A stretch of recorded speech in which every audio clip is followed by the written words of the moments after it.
আজকের টপিক বাকি যে ফাইলামগুলো আছে পরিফেরা নিডারিয়া এগুলো পড়ানো হবে। তোমরা যারা ক্লাস 11-এ পড়ছো বা নিট দেবে তাদের খুব কাজে লাগবে। তো শুরু করা যাক। Porifera phylum Porifera member of this phylum are commonly known as sponges. Porifera ফাইলামের মধ্যে যে প্রাণীগুলো থাকে তাদেরকে নর্মালি স্পঞ্জ বলা হয়। They are generally marine and mostly asymmetrical animals. তারা সাধারণত সমুদ্রে থাকে আর বেশিরভাগ অ্যাসিমেট্রিক্যাল হয়। অ্যাসিমেট্রিক্যাল মানে সেন্ট্রাল বরাবর কোনো প্লেন যদি ভাগে ভাগ করা যায় তো এটা দুই ভাগে ভাগ হবে না। These are primitive multicellular animals and have cellular level of organisation. তো এরা হলো প্রথম দিকের বহুকোষী প্রাণী। প্রিমিটিভ মানে পূর্বেকারের খুব প্রাচীন টাইপের বহুকোষী প্রাণী এবং তাদের মধ্যে সেলুলার লেভেল অফ অর্গানাইজেশন আছে। Sponges have a water transport or canal system. এদের মধ্যে ওয়াটার ট্রান্সপোর্ট বা ক্যানাল সিস্টেম থাকে যার মধ্যে দিয়ে জল ভেতরে যাওয়া আসা করে। Water enters through minute pores ostia in the body wall into a central cavity. তো ছোট ছোট ছিদ্র থাকে যাদেরকে বলা হয় অস্টিয়া, তার মধ্য দিয়ে জল প্রবেশ করে বডির ভেতরে এবং সেন্ট্রাল ক্যাভিটিতে পৌঁছায়। বডির ভেতরে যে সেন্ট্রাল ক্যাভিটি সেখানে পৌঁছায়, যেটাকে বলা হয় spongocoel, from where it goes out through the osculum, এবং অস্কিউলাম দিয়ে এটা বাইরে বেরিয়ে যায়। তাহলে কি অস্টিয়ার মধ্যে দিয়ে প্রবেশ করছে সেন্ট্রাল ক্যানালে, যেটাকে বলা হয় স্পঞ্জোসিল, অস্টিয়ার মাধ্যমে স্পঞ্জোসিলে প্রবেশ করছে আর অস্কিউলামের মাধ্যমে বাইরে বেরিয়ে যাচ্ছে। This pathway of water transport is helpful in food gathering. এই যে ওয়াটারের যে যাতায়াতের যে পথটা অস্টিয়া, স্পঞ্জোসিল, অস্কিউলাম, এটা কি কাজে সাহায্য করে? ফুড গ্যাদারিং অর্থাৎ খাবারকে জমা রাখতে সাহায্য করে। আর কি কাজ করে? রেসপিরেটরি এক্সচেঞ্জ, এর মাধ্যমে এরা রেসপিরেটরি এক্সচেঞ্জ অর্থাৎ গ্যাসের যে আদান প্রদান কার্বন ডাইঅক্সাইড অক্সিজেন সেটা করে থাকে।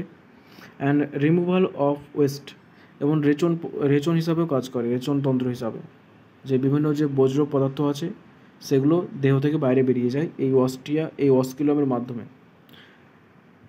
কোয়ানোসাইটস or collar cell line the spongocoel and the canals. এই যে সেন্ট্রাল ক্যানাল আছে আর স্পঞ্জোসিল আছে, তো এদের চারদিকে যে কোষের আবরণ থাকে তাকে বলা হয় কলার সেল বা কোয়ানোসাইটস। ডাইজেশন ইজ ইন্ট্রাসেলুলার, এবং এদের মধ্যে যে পরিপাক সেটা কোষের মধ্যে হয়ে থাকে। সেলুলার লেভেল অর্গানাইজেশন আগেই পড়েছি। The body is supported by a skeleton made up of spicules or spongin fibres. তো এদের যে বডিটা, এটা একটা স্কেলিটন, একটা যে আমাদের যেমন শির দ্বারা আছে, আমাদের যে কঙ্কাল তন্ত্র আছে স্কেলিটন, সেটা আমাদেরকে সাপোর্ট করে আমাদের বডিকে। তো এদের ক্ষেত্রেও যে স্কেলিটন থাকে সেটা কী নিয়ে গঠিত? স্পাইকিউলস অর স্পঞ্জিন ফাইবার নিয়ে গঠিত। আমাদের যেমন বোন নিয়ে গঠিত, হাড় নিয়ে গঠিত, এদের ক্ষেত্রে সেটা স্পাইকিউলস অর স্পঞ্জিন নিয়ে গঠিত। সেক্সেস আর নট সেপারেট হার্মাফ্রোডাইট, অর্থাৎ এদের ক্ষেত্রে মেল আর ফিমেল আলাদা থাকে না, একটা বডির মধ্যেই থাকে, তাই এদেরকে হার্মাফ্রোডাইট বলে। Eggs and sperms are produced by the same individual. একই ইন্ডিভিজুয়াল মানে একটাই অঙ্গ বা একটাই বডি, একটাই সেল বা একটাই প্রাণী, একটাই স্পঞ্জ, তার মধ্যেই এগ তৈরি হচ্ছে, তার মধ্যেই স্পার্ম তৈরি হচ্ছে। তো ডিম্বাণু শুক্রাণু একই দেহে তৈরি হয়। Sponges reproduce asexually by fragmentation and sexually by formation of gametes. তো অ্যাসেক্সুয়াল রিপ্রোডাকশন করে ফ্র্যাগমেন্টেশনের মাধ্যমে, অর্থাৎ এতে বডিটা অনেকগুলো খণ্ডে খণ্ডে ভাগ হয়ে যায় এবং প্রত্যেকটা খণ্ড থেকে নতুন প্রাণী তৈরি হয়, নতুন স্পঞ্জ তৈরি হয়। আর সেক্সুয়ালিও করে, সেটা হলো গ্যামেট তৈরির মাধ্যমে, একই বডির মধ্যে শুক্রাণু ডিম্বাণু তৈরি হয় এবং সেটা মিলিত হয়ে নতুন স্পঞ্জ তৈরি হয়। Fertilization is internal and development is indirect, having a larval stage which morphologically distinct from adult. Fertilisation internal মানে কি, যে শুক্রাণু ডিম্বাণুর যে মিলনটা সেটা বডির মধ্যেই হয়ে থাকে, এমন না যে বাইরে হচ্ছে, দেহের মধ্যেই হয়ে থাকে, দেহই তৈরি হচ্ছে, দেহের মধ্যেই মিলিত হচ্ছে। আর এদের যে ডেভেলপমেন্ট, এই যে ভ্রূণ থেকে শুরু করে জাইগোট তৈরি হলো, সেখান থেকে যে পুরো একটা স্পঞ্জ তৈরি হলো, সেটা কি হয়? সেটা ইনডাইরেক্ট হয় এবং তার মধ্যে একটা আলাদা স্টেজ থাকে, সেটা হলো লার্ভার স্টেজ। এবং লার্ভা স্টেজ আর অ্যাডাল্ট স্টেজ এই দুটো মরফোলজিক্যালি মানে বাইরে থেকে দেখতে যে অ্যাপিয়ারেন্স সেটা কিন্তু আলাদা হয়। তো এখানে যে পরিফেরা আছে সেটা দেখলাম। পরিফেরা কিছু এক্সাম্পল এবার দেখা যাক। এক্সাম্পল হচ্ছে সাইকন বা Scypha, Spongilla fresh water sponge, স্পঞ্জিলাকে ফ্রেশ ওয়াটার স্পঞ্জও বলে, অর্থাৎ যে নদীর জল সেখানে পাওয়া যায় এদেরকে। আর ফঞ্জিয়া বাথ স্পঞ্জ। তো তিনটে এখানে এক্সাম্পল আছে, আর তার কি অন্য অন্য নামে তাকে বলা হয়, ডাকা হয়, তার যে অপর একটা নাম আছে সেটাও লেখা আছে, তোমরা মনে রাখবে। তো এবার যে পরিফেরা আছে তার কিছু ছবি দেওয়া আছে, তো এবার ছবিগুলো দেখা যাক। এই যে প্রথমে সাইকনের ছবি দেখতে পাচ্ছ, প্রথমে সাইকনের ছবি আছে। এই যে দেখতে পাচ্ছ বিন্দু বিন্দু মতো, এগুলো হচ্ছে অস্ট্রিয়া, বিন্দু বিন্দু মতো এই অস্ট্রিয়ায়, তো বিন্দু বিন্দু মতো অস্ট্রিয়া দেখতে পাচ্ছ। তো এটা হলো সাইকন। ইউস্পঞ্জিয়া, এই যে এটা হলো স্পঞ্জিয়া, আর স্পঞ্জিলা এটা হলো স্পঞ্জিলা। তো এটাই ছিল পরিফেরা, অত্যন্ত সিম্পল এবং প্রিমিটিভ মাল্টিসেলুলার অ্যানিমালস, অ্যাসিমেট্রিক্যাল হয় এবং এদের অস্ট্রিয়া, স্পঞ্জোসিল, অস্কিউলাম, কনোসাইট, তারপর হার্মাফ্রোডাইট, এই বিষয়গুলো কিছু ইম্পর্টেন্ট আছে। তো তোমরা এটা ভালো করে পড়বে, বুঝতে পারবে সব কিছু। এরপরে যেটা আছে সেটা হলো ফাইলাম সিলোনটেরেট বা নিডারিয়া। হ্যালো ফ্রেন্ডস, তো এরপরে যেটা আছে ফাইলাম সেটা হলো সিলেন্টেরেট বা Cnidaria. They are aquatic, mostly marine, sessile or free swimming, radially symmetrical animals. তো নিডারিয়া যারা আছে তারা বেশিরভাগই জলে থাকে, বিশেষ করে সমুদ্রে। সেসাইল অর ফ্রি সুইমিং হয়, অর্থাৎ ভাসমান হয় বা সাঁতার কেটে চলতে থাকে। রেডিয়ালি সিমেট্রিক্যাল অ্যানিমালস মানে সেন্ট্রালি যে কোনো প্লেন বরাবর পাস করলে সেটা সমান দুই ভাগে ভাগ হয়ে যায়, যেটা রেডিয়াল সিমেট্রিক্যাল। এই যে দেখতে পাচ্ছ এটা, এই বরাবর পাস করলাম, আর যে দিক দিয়ে পাস করা যাক না কোনো, এটা এইভাবে পাস করা যাক, এইভাবে পাস করা যায়, এটা একটা সার্কুলার আছে, মানে 3D-তে যদি দেখা যায় এবং সেন্ট্রাল দিয়ে পাস করা যায় তো দুটো সমান ভাগে ভাগ হবে। The name Nidaria is derived from the nidoblast or nidocytes, which contains the stinging capsule or nematocyte present on the tentacles and the body. তো এদের বডি বা টেন্টাকলসের ওপরে এক ধরনের ক্যাপসুল থাকে যেটাকে বলা হয় নিমাটোসাইট, এবং তার উপর ভিত্তি করে একে নিডোব্লাস্ট বা নিডোসাইট বলা হয়। তো এখানে যে দেখতে পাচ্ছ টেন্টাকলস, এই টেন্টাকলসের উপর ভিত্তি করে এর নাম নিমাটোসাইট বা cnidoblast. Cnidoblast are used for anchorage, defence and for the capture or prey of prey. তো এই যে নিডোব্লাস্টটা আছে সেটা কী কাজে ব্যবহৃত হয়? অ্যানকোরেজ মানে কোনো কিছুকে ধরে রাখতে, এই যে সমুদ্রের মধ্যে কোনো কিছুকে ধরে রাখতে। ডিফেন্স অর্থাৎ কোনো প্রাণী তাকে অ্যাটাক করলো সেটার বিরুদ্ধে নিজেকে আত্মরক্ষা করতে। For the capture of prey অর্থাৎ খাবার হিসেবে কোনো শিকারীকে শিকার করতে, কোনো খাবারকে শিকার করতে সাহায্য করে।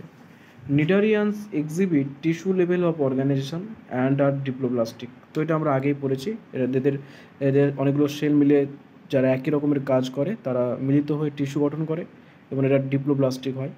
দে have a central gastrovascular cavity with a single opening mouth or hypostome. তো এদের মধ্যে একটা সেন্ট্রাল এটা মধ্যবর্তী মানে অংশে, দেহের মধ্যবর্তী অঞ্চলে একটা গ্যাস্ট্রোভাস্কুলার ক্যাভিটি থাকে এবং একটাই ওপেনিং থাকে এদেরকে, সেই ওপেনিংটার নাম হলো মাউথ, এবং সেটা কোথায় থাকে? হাইপোস্টোমের মধ্যে থাকে। Digestion is extra cellular and intracellular. তো এদের ক্ষেত্রে যে পরিপাক সেটা এক্সট্রা সেলুলার অর্থাৎ কোষের বাইরেও হতে পারে, ইন্ট্রাসেলুলার অর্থাৎ কোষের মধ্যেও হয়। সাম অফ দ্য নিডারিয়ান্স যেমন corals have a skeleton composed of calcium carbonate. একটা নিডারিয়ান নাম সেটা হলো কোরালস। তো এদের মধ্যে যে স্কেলিটন আছে বা কঙ্কাল যেটা আছে সেটা ক্যালসিয়াম কার্বনেট দ্বারা তৈরি। স্পঞ্জের ক্ষেত্রে যেমন স্পঞ্জ ফাইবার দেখেছিলাম পরিফেরার ক্ষেত্রে, তো নিডারিয়ার ক্ষেত্রে সেটা calcium carbonate. Cnidarians exhibit two basic body form, একটা হচ্ছে পলিপ আর একটা হলো মেডুসা। তো এদের দুই রকমের বডি দেখা যায়, একটা পলিপ আর একটা হলো medusa. The former is sessile and cylindrical from like Hydra, Adamsia, whereas the latter is umbrella shaped and free swimming like Aurelia or jellyfish. তো পলিপ আর মেডুসা দুটো আছে, তো দুটো এখানে ছবিও দেওয়া আছে। তো এই যে প্রথমে দেখতে পাচ্ছ প্রথম ছবিটা, সেটা হচ্ছে মেডুসা। এটা হলো মেডুসা, আমব্রেলার মতো দেখতে, ফ্রি সুইমিং মানে সমুদ্রে সাঁতার কেটে বেড়ায় এরকম মনে হয়। আর এটা হলো পলিপ। পলিপটা দেখতে পাচ্ছ সিলিন্ডারের মতো দেখতে, সিলিন্ডার যেমন দেখতে হয় সেই সিলিন্ডারের মতো দেখতে। এটা সেসাইল হয় মানে ভাসতে থাকে সমুদ্রের মধ্যে। তো এদের যে অ্যানাটমিক্যাল স্ট্রাকচার সেটা দেওয়া আছে, এখানে অ্যানাটমিক্যাল স্ট্রাকচারটা দেওয়া আছে। আর এখানে এক্সাম্পল কিছু দেওয়া আছে, যে পলিপের এক্সাম্পল হচ্ছে হাইড্রা আর অ্যাডামসিয়া, আর মেডুসার এক্সাম্পল হচ্ছে অরেলিয়া অ্যান্ড জেলিফিশ। পলিপ দেখতে কেমন? সিলিন্ড্রিক্যাল হয়। মেডুসা দেখতে কেমন? আমব্রেলার মতো বা ছাতার মতো। পলিপ কী হয়? সেসাইল হয়। আর মেডুসা কী হয়? ফ্রি সুইমিং হয়।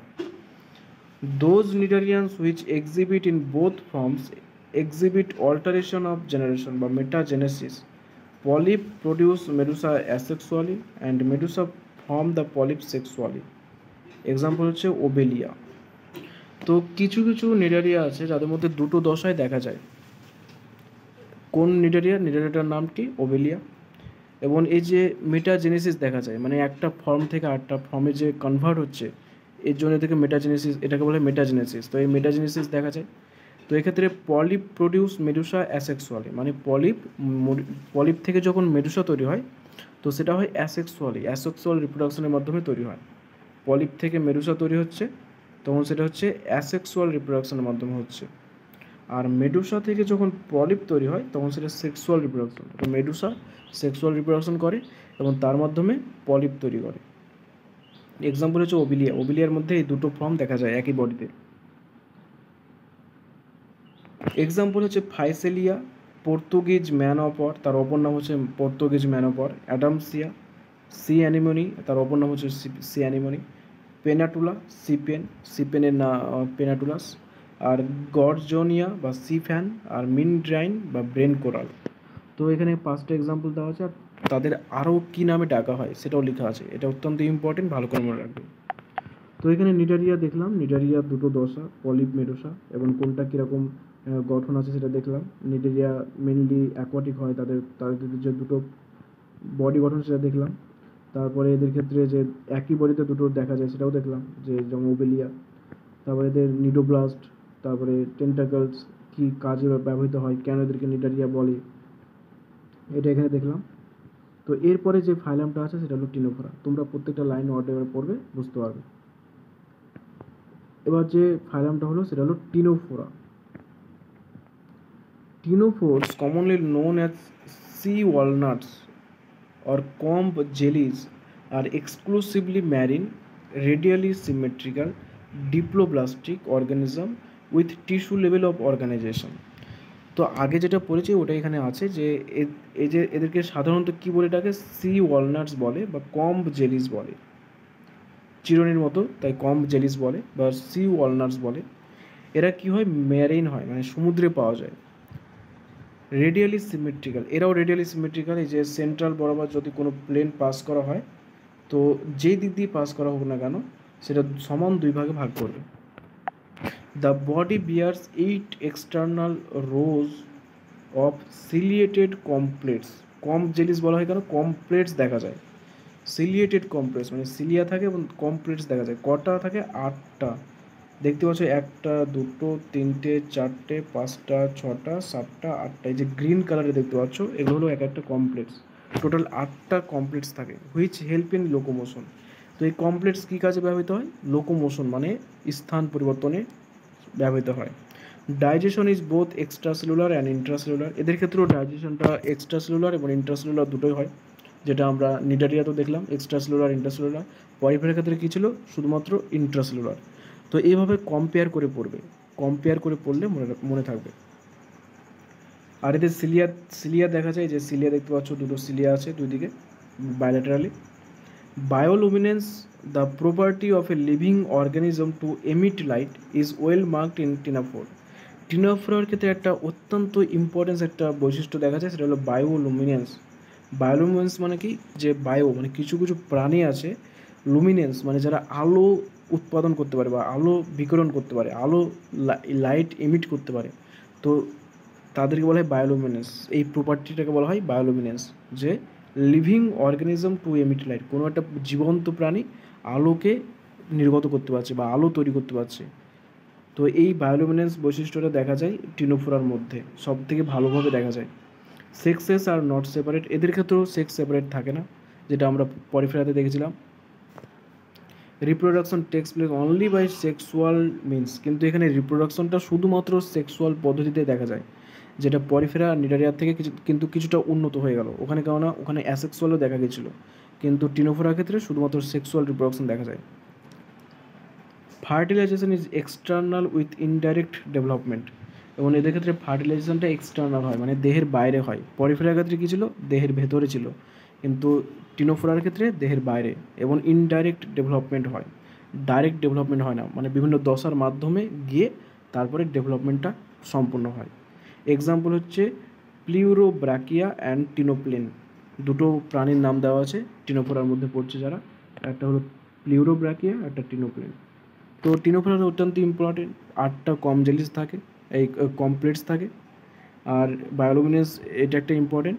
আর কিছু ডাইজেশনটা কেমন হয়, সেক্সুয়াল রিপ্রোডাকশন কেমন হয়, মানে কোন টাইপের রিপ্রোডাকশন দেখা যায়, এগুলো পড়বে। তো এটা ছিল এখানে। তো এখানে 3টে যে ফাইলাম, পরিফেরা, নিডারিয়া, টিনোফেরা, এটা দেখলাম, তাদের বৈশিষ্ট্য দেখলাম, এবং তোমরা কি কম্পেয়ার করে পড়বে তাহলে মনে থাকবে। তো বাকি পরের ভিডিওতে বাকি যে পার্টগুলো আছে সেগুলো দেখানো হবে। তো আশা করছি তোমরা ভিডিওটা তোমাদের উপকার লাগবে। তো ভিডিওটিকে লাইক করো, কমেন্ট করো, শেয়ার করো, আর চ্যানেলটিকে সাবস্ক্রাইব করো।